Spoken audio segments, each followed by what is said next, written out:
أعوذ بالله من الشيطان الرجيم. بسم الله الرحمن الرحيم. الحمد لله رب العالمين الرحمن الرحيم مالك يوم الدين إياك نعبد وإياك نستعين اهدنا الصراط المستقيم صراط الذين أنعمت عليهم غير المغضوب عليهم ولا الضالين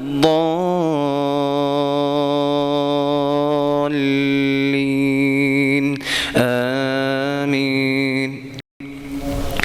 يا أيها الذين آمنوا كتب عليكم الصيام كما كتب على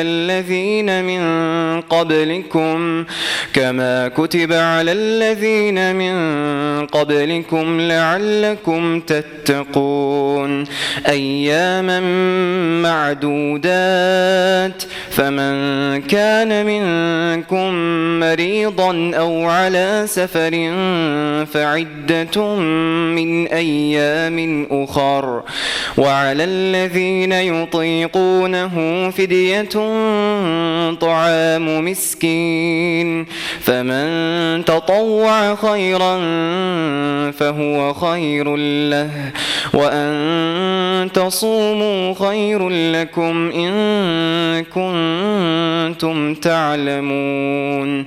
شهر رمضان الذي أنزل فيه القرآن هدى للناس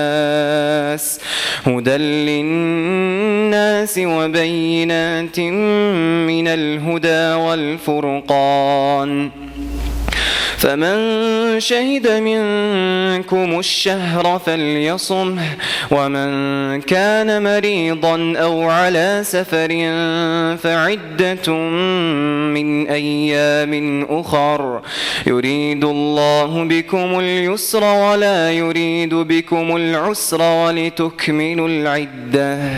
ولتكملوا العدة ولتكبروا الله على ما هداكم ولعلكم تشكرون.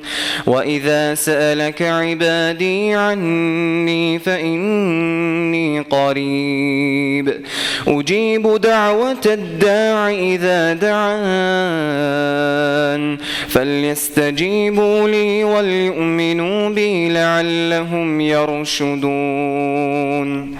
الله أكبر.